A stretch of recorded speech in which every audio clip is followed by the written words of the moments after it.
Assalamualaikum warahmatullahi wabarakatuh. Kami dari kelompok 3 akan menjelaskan materi mengenai enuresis. Nah, apa sih enuresis itu? Jadi, enuresis adalah keluarnya cairan urin yang tidak disengaja atau intensif di atas tempat tidur atau pakaian di luar usia yang diharapkan untuk dapat mengontrol buang air kecil. Nah, ataupun sering disebut dengan mengompol. Adapun kriteria enuresis adalah yang pertama, mengompol berulang kali ke tempat tidur atau pakaian baik dengan disengaja atau tidak disengaja. Dan yang kedua, perilaku ini signifikan secara klinis sebagaimana dimanifestasikan oleh frekuensi 2 kali seminggu selama setidaknya 3 bulan berturut-turut, atau adanya gangguan klinis yang signifikan secara sosial, akademik, dalam pekerjaan, atau bidang fungsi yang penting lainnya. Nah, usia kronologis setidaknya 5 tahun atau tingkat perkembangan yang setara. Dan perilaku ini bukan disebabkan oleh efek fisiologis langsung dari suatu zat, misalnya diuretik. Diuretik ini adalah suatu kondisi, sifat, atau penyebab naiknya laju urinasi. Nah, diuretik ini adalah obat yang dapat menambah kecepatan pembentukan urin. Atau kondisi medis umum, misalnya diabetes, spina bifida, atau gangguan kejang. Nah, adapun dua jenis enuresis. Yang pertama adalah enuresis diurnal. Jadi, enuresis diurnal ini yaitu pengeluaran air kemih yang tidak disadari pada siang hari.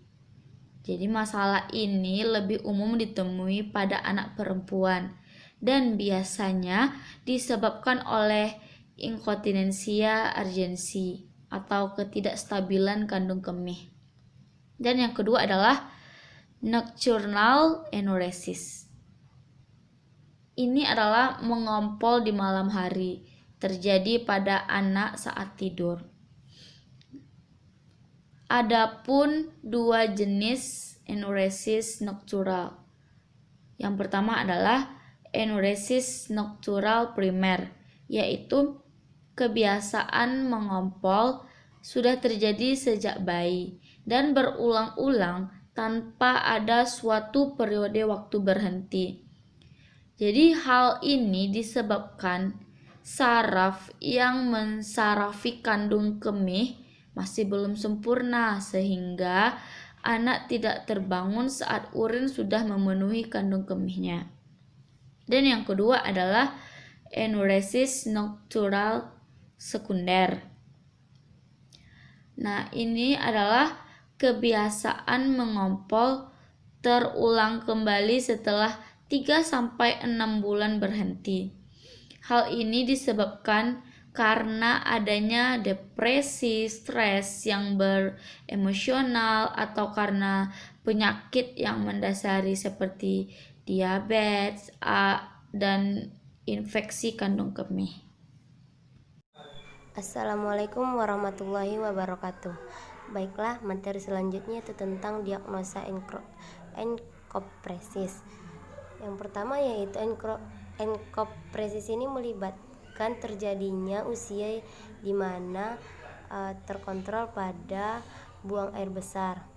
Di sini kondisinya itu terjadi pada suatu tempat antara 1,5 dan 3% dari 4 hingga umur 5 tahun. Anak laki-laki biasanya 6 kali lebih mungkin memiliki kondisi ini daripada anak perempuan. Selanjutnya itu kriteria DSM, di mana kondisi anak biasanya berdasarkan gejala yang dilaporkan, riwayat medis, dan pemeriksaan fisik. Pemeriksaan fisik biasanya melibatkan pemeriksaan rektum untuk memeriksa kondisi tertentu. Di sini digunakan untuk membantu dan menentukan jumlah penumpukan feses tetapi seringkali tidak diperlukan atau disarankan.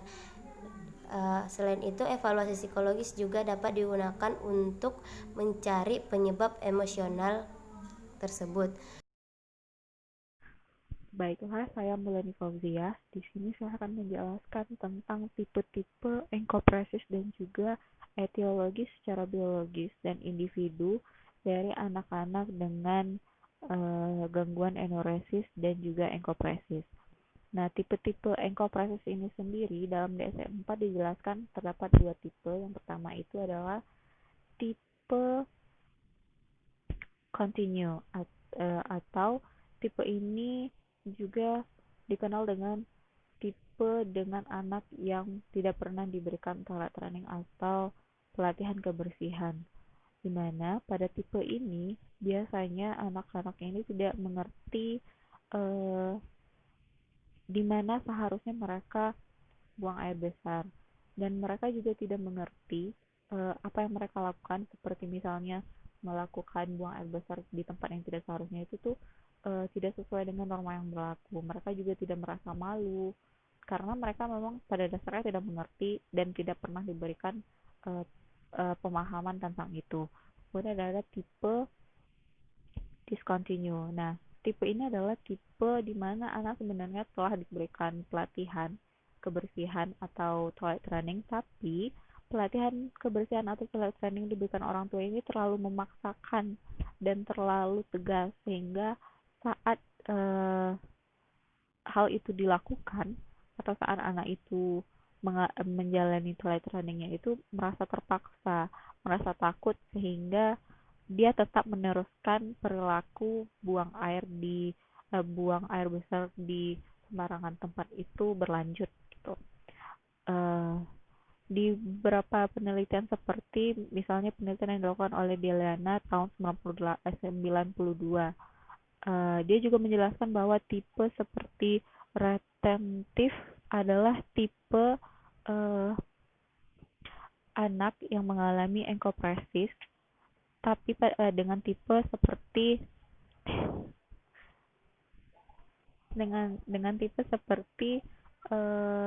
dia mengatakan tidak ketika orang tuanya menanyakan apakah dia ingin buang air besar atau tidak. Dia mengatakan tidak, tapi setelah dia mengatakan tidak itu dia malah buang air besar. Nah, selanjutnya adalah etiologi secara biologis dan individu. Secara biologis, enkopresis dan enuresis bisa saja terjadi karena adanya masalah atau gangguan pada organ dan juga karena faktor genetik.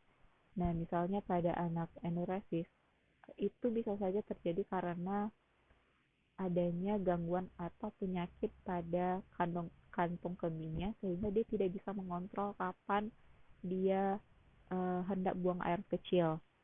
Dan begitu juga dengan anak dengan enkopresis, mereka juga bisa jadi karena mereka memiliki penyakit atau gangguan pada organ pencernaan. Selain itu juga bisa dikarenakan adanya pertumbuhan sel otak yang belum mumpuni, sehingga mereka tidak bisa mengontrol kapan mereka buang air. Selanjutnya itu adalah etiologi secara individu. Secara individunya bisa jadi enuresis dan enkopresis bisa saja terjadi karena status perkembangan atau tahapan perkembangannya tidak terpenuhi. Misalnya seperti teorinya Freud pada psikoseksual, bisa saja terjadi karena fase analnya tidak terpenuhi sehingga mengalami frustasi berupa enuresis dan juga enkopresis. Selain itu juga secara psikososialnya bisa jadi enuresis dan enkopresis ini terjadi karena adanya stres, kecemasan, atau depresi. Dalam sebuah penelitian tentang efektivitas rasional emotif terapi terhadap anak enuresis, ini menjelaskan bahwa memang stres adalah salah satu faktor psikologis yang berhubungan erat dengan gangguan enuresis. di mana pada penelitian ini menjelaskan bahwa anak dengan stres ringan itu sangat rentan dengan gangguan enuresis. Selanjutnya yaitu intervensi pada enuresis. Banyak metode yang pernah tercatat dalam sejarah yang kejam dari zaman kuno hingga yang telah berakhir pada beberapa ratus tahun yang lalu. Untuk penanganan enuresis ini, beberapa di antaranya adalah dengan meletakkan paku di atas kasur, torniket penis, yaitu alat penjepit aliran darah pada penis, dan alat kejut listrik yang dipakai dalam penanganan enuresis ini. Pendekatan saat ini untuk penanganan enuresis ini ada 3 macam. Yang pertama medis, fisioterapi, hingga pendekatan behavior. Penanganan enuresis ini harus dimulai dengan terapi perilaku terlebih dahulu. Pendekatan medis dengan obat-obatan merupakan terapi pilihan kedua yang diperuntukkan bagi anak-anak yang gagal dalam melaksanakan terapi perilaku yang tadi. Beberapa teknik diantaranya itu ada sistem alarm yang dapat berbunyi jika anak itu mengompol. Terapi ini bertujuan untuk meningkatkan respon terhadap sensasi kandung kemih yang penuh, terutama saat malam hari. Terapi ini juga efektif dalam meredakan gangguan ngompol. Metode alarm ini pertama kali dipopulerkan pada awal tahun 1938 bergantung pada basah di tempat tidur untuk memicu alarm tersebut dan membangunkan anak yang tertidur pada saat mengompol itu. Alarm ini terdiri dari bantalan atau sensor logam yang terhubung ke kabel oleh kawat. Jika sensor ini basah, sirkuit listrik tertutup dan alarmnya baru menyala. Alarm ini dapat dibersihkan, disterilisasi jika diperlukan karena air kencing ini bersifat cairan dan mengandung beberapa kuman. Terdapat 2 jenis alarm. Yang pertama itu body wear yang dipakai di body dan bedside wear di samping tempat tidur. Body wear ini diletakkan pada celana dalam anak. Nah, jika diinginkan body wear ini bisa dipakai pada popok si anak. Yang kedua, bedside alarm ini foil logam atau bantalan kain dengan kabel terintegrasi diletakkan di bawah bagian atas tempat tidur dan terhubung ke alarm tempat tidur yang akan menyala jika terkena air seni dari anak yang mengompol tadi. Agar sukses, alarm ini digunakan setiap malam untuk maksimalnya itu 16 minggu. Beberapa anak akan sembuh hanya dalam beberapa minggu. Sebagian besar itu membutuhkan 8-10 minggu paling sedikitnya. Kemudian setelah 14 minggu baru akan sembuh. Penggunaan alarm akan dihentikan jika anak sudah tidak mengompol lagi. Selain dengan alarm, pendekatan lainnya adalah dengan latihan kandung kemih. Dalam teknik ini anak dibiasakan untuk buang air kecil di kamar mandi sebelum tidur. Latihan ini juga dapat membantu meregangkan ukuran kandung kemih. Selain itu juga dapat digunakan pemberian reward atau imbalan setiap kali anak ini berhasil setiap tidurnya tidak mengompol. Jika upaya pendekatan behavior belum dapat memperbaiki gangguan enuresis, maka akan dilakukan pendekatan medis dengan cara memberikan obat. Obat-obatan itu antara lain adalah obat untuk menurunkan produksi urin pada setiap malam. Contohnya ini adalah jenis desmopressin dengan dosis 5-40 mikrogram sebagai obat semprot hidung. Pemberian obat ini tidak dianjurkan jika anak itu mengalami demam, diare, atau mual. Obat ini diberikan secara oral dan hanya diperuntukkan bagi anak di atas usia 5 tahun. Obat lainnya itu adalah obat pelumas otot kandung kemih seperti oxybutinin dengan dosis 5-10 mg. Obat ini diberikan jika anak memiliki kandung kemih yang kecil dan berfungsi mengurangi kontraksi dinding kandung kemih serta memperbesar kapasitasnya. Namun harus hati-hati dengan efek samping seperti mulut terasa kering, penglihatan kabur, konstipasi, dan tremor. Obat lain yang mirip dengan oxybutinin yaitu teltoredin. Namun pemakaiannya pada anak-anak belum diakui secara resmi. Meskipun pemberian obat dapat meredakan gangguan mengompol, gangguan ini dapat kembali lagi setelah saat mengkonsumsi obat dihentikan. Sisi lainnya adalah mempertimbangkan efek samping yang perlu diperhatikan sebelum memberikan obat-obatan tersebut pada anak. Oleh karena itu, sebaiknya pemberian obat ini dikombinasikan dengan terapi tingkah laku. Pemberian obat dapat membantu terapi tingkah laku hingga terapi tersebut dapat menunjukkan perbaikan kondisi penderita. Jika upaya pendekatan behavior belum dapat memperbaiki gangguan enuresis, maka akan dilakukan pendekatan medis dengan cara memberikan obat. Obat-obatan itu antara lain adalah obat untuk menurunkan produksi urin pada setiap malam. Contohnya ini adalah jenis desmopresin dengan dosis 5-40 mikrogram sebagai obat semprot hidung. Pemberian obat ini tidak dianjurkan jika anak itu mengalami demam, diare, atau mual. Obat ini diberikan secara oral dan hanya diperuntukkan bagi anak di atas usia 5 tahun.